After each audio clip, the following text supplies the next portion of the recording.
നമുക്കിന്നൊരു day in my life ആയാലോ? After working hours ജോലി കഴിഞ്ഞ് വൈകുന്നേരം ഒരു 5:15 കൂടിയൊക്കെ ഞാൻ പോന്നു കേട്ടോ. അതിനിടയ്ക്ക് സൂര്യൻ എന്നെ ഇങ്ങനെ നോക്കിയിരിക്കുന്നുണ്ടായിരുന്നു. ഏകദേശം അത് നല്ല തിരക്കുള്ള സമയമായതുകൊണ്ട് ഒരു 3/4 മണിക്കൂർ കൊണ്ടാണ് ഞാൻ റൂമിലേക്ക് എത്തിയത്. കുറച്ച് നേരം പോസ്റ്റ് അടിച്ചിരുന്ന് റൂമിലെത്തി. നല്ല വിശപ്പുണ്ടായിരുന്നു കേട്ടോ. അപ്പം ഞാൻ വേഗം ചായ ഉണ്ടാക്കാമെന്ന് കരുതി ഗ്യാസിൻ്റെ ഇത് ഓണാക്കാൻ നോക്കിയിട്ട് അത് എത്ര ഇട്ടാവുന്നില്ല. ഇതാരപ്പോൾ? അത് അവിടെ റൂം നോക്കാൻ വന്ന കുട്ടിയാണ്. കുട്ടി റൂമൊക്കെ നോക്കി പോയിട്ടുണ്ടായിരുന്നു. പാകിസ്ഥാനിയാണ്. കുഴപ്പമൊന്നുമില്ലായിരുന്നു. നമ്മൾ റൂം ജസ്റ്റ് അപ്പുറത്തെ റൂം വേക്കൻ്റ് ആയതുകൊണ്ട് തന്നെ അത് കൊടുക്കാമെന്ന് വിചാരിച്ചിട്ടായിരുന്നു. ആരെങ്കിലും കണ്ടെങ്കിൽ കുറച്ച് നേരം വേണ്ടിയും പറഞ്ഞൊക്കെ പോവുമല്ലോ, അങ്ങനെ വിചാരിച്ചിട്ടായിരുന്നു.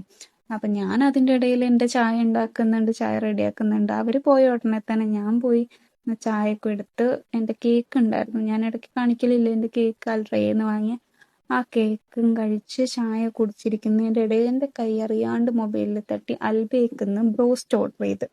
ബ്രോസ്റ്റ് വന്ന് അതൊക്കെ ഒന്ന് ഷോ ഓഫ് ചെയ്ത് അതൊക്കെ എടുത്ത് കാണിച്ചു. എല്ലാവരുടെയും ഹൈപ്പും എല്ലാവരും പറയുന്നതും കേട്ടിട്ടാണ് കേട്ടോ ഞാനിത് ഓർഡർ ചെയ്ത് ഒന്ന് ട്രൈ ചെയ്ത് നോക്കാമെന്ന് വിചാരിച്ചത്.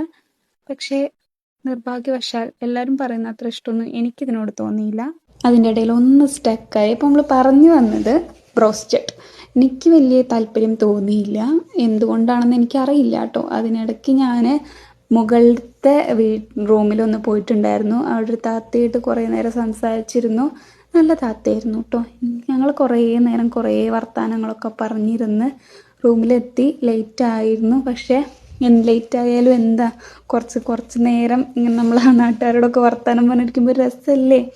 അങ്ങനെ ഞാൻ താഴെ വന്ന് റൂമിൽ വന്ന് നേരം വൈകിയാലും വൃത്തിയായിട്ട് കിടക്കുന്ന എനിക്കൊരു നിർബന്ധമായതുകൊണ്ട് ഞാൻ എല്ലാം ഒന്ന് ക്ലീൻ ചെയ്ത് വെക്കാമെന്ന് കരുതി എല്ലാം ക്ലീൻ ചെയ്ത് തുടച്ചിടുകയാണ്. പൈപ്പിന് ലീക്കേജ് ഇപ്പോഴും ഉണ്ട്, നേരായിട്ടില്ല. ആൾ വരും എന്നാണ് എന്നോട് പറഞ്ഞിട്ടുള്ളത്. നമുക്ക് നേരാക്കാം, സമയമുണ്ടല്ലോ. അപ്പോൾ അതെല്ലാം ക്ലീൻ ചെയ്തിട്ട് മുഴുവൻ തുടച്ച് വൃത്തിയാക്കി ഇടുകയാണ് കേട്ടോ. ഞാൻ മിഞ്ഞാന്നൊരു മീൻ വാങ്ങിയതിൻ്റെ മണം ഇപ്പോഴും മാറിയിട്ടില്ല. അതിനിടയിൽ വെള്ളം തീർന്നിട്ടുണ്ട്. അപ്പം അത് ഞാൻ ഒഴിച്ചു വെച്ചപ്പോൾ ഇതിൽ കൂടി. പിന്നെ ഞാൻ തിരിച്ചൊഴിച്ചു. പിന്നെ അവിടെ ഫുള്ള് വെള്ളം പോയി. എന്താ പറയുക, പണി കിട്ടുമെന്നൊക്കെ പറഞ്ഞാൽ ഇങ്ങനെയാണ്. പിന്നെ ഞാൻ ആ വെള്ളമൊക്കെ കുടിക്കുന്നേക്കും കാര്യങ്ങളൊക്കെ മാറ്റി അങ്ങനെ പുതിയ ക്യാൻ വെക്കുകയാണ്. താങ്ങാൻ തോളുണ്ടെങ്കിലേ ക്ഷീണം ഉണ്ടാവും എന്ന് പറഞ്ഞ മാതിരി ഇപ്പോൾ ഒരു ക്ഷീണമൊന്നും ഇല്ല കേട്ടോ. എല്ലാം ഒറ്റയ്ക്ക് ചെയ്യും. അത് കഴിഞ്ഞ് പോയ വെള്ളമൊക്കെ ഞാനൊന്ന് തുടച്ച് വൃത്തിയാക്കി ഇടുകയാണ് കേട്ടോ. നാളെ വേണം ഫുള്ളായിട്ട് ക്ലീൻ ചെയ്യാൻ വേണ്ടിയിട്ട്. ഞാൻ എപ്പോഴും ഫുള്ളായിട്ട് ആ മേലത്തെ അടപ്പ് എടുക്കാറുണ്ട്. ഇപ്രാവശ്യം ഒരു വെറൈറ്റിക്ക് വേണ്ടി ഞാൻ അതിൻ്റെ മേലെ മാത്രം ഇതാക്കിയതാണ്. എന്നിട്ട് ഞാനത് ഫിറ്റ് ചെയ്ത് കൊടുത്തു.